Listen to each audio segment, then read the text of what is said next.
Welcome back sa ating panibagong video, and today, meron tayong song request from Ariel Dueñas at ang kanyang request ay Moment of Truth by FM Static.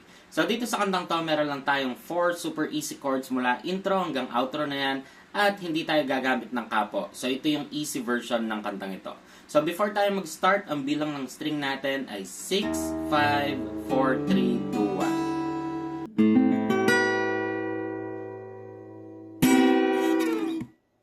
Itong unang 4 na chords na ituturo ko sa inyo, ito yung mga gagamitin natin para sa intro, sa verse, at sa chorus. So, pare-pareho sila ng chords, pare-pareho rin sila ng pagkasunod-sunod, at pare-pareho din sila ng strumming pattern. So, yung unang chords natin ay C. So, yung C natin, ito ay sa 5th, 4th string to, and 2nd string to. Next chords naman natin ay A minor. So, yung A minor natin, ito ay sa 4th, 3rd string to, and 2nd string to. Next chords natin ay F. Pero this time, hindi natin gagamitin yung bar chords dahil ito yung easy version. So, gagawin natin is yung ganito na F. So, yung F natin parang C. Ibababa nyo lang tong dalawang ito. Yan na yung ating F. So, ito ay sa 4th, 3rd string to, and 2nd string to. Okay? At ang last chords natin ay G. Sa G naman natin, ito ay sa 6, 5th string to, 2nd string to, and 1st string to. Okay? So, para sa intro, uulitin natin ng 2 beses yan. Tapos sa verse at chorus ay tig-4 na beses naman. Okay? Tapos, yung ating strumming pattern naman dito ay down, down, down, up. So, ganito siya.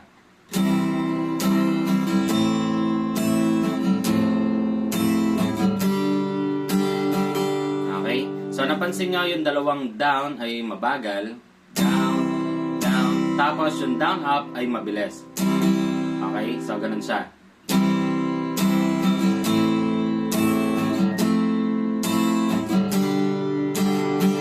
Okay?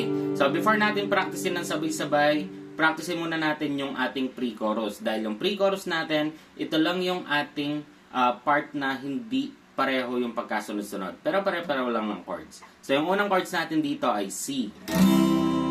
Tapos, F. And then, A minor. Tapos, G.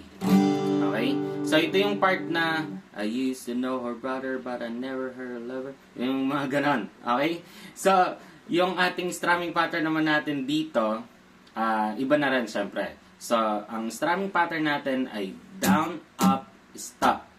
Tapos, gagawin natin yun ng 2 beses kada chords. Okay? So, ganito siya kung gagawin ko ng mabagal.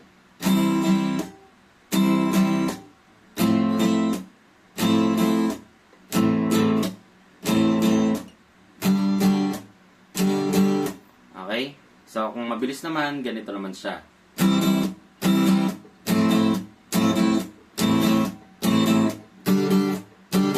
Okay? So, para mas magets natin, practicein natin yung ating unang intro, tapos verse, pre-chorus, at chorus ng sabay-sabay. Okay? So, practicein natin. 1, 2, 3, go.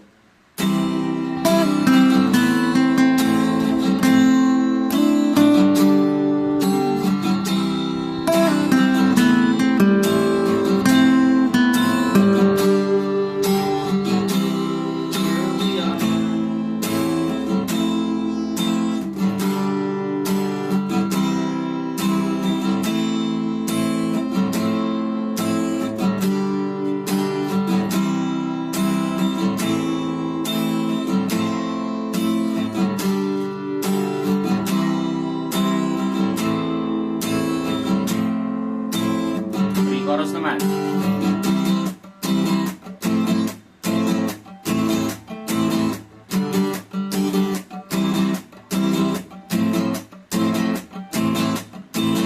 Chorus.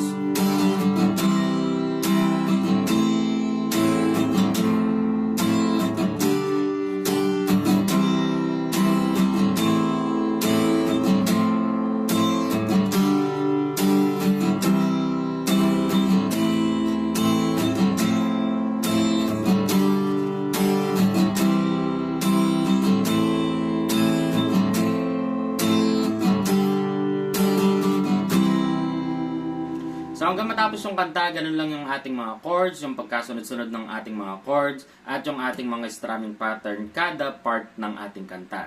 So, di ba, sobrang dali lang ng kantang ito, at kung gusto mo yung mga ganitong kadadaling guitar tutorial, mag-subscribe ka na at i-hit mo na yung notification bell para lagi kang updated sa ating mga videos.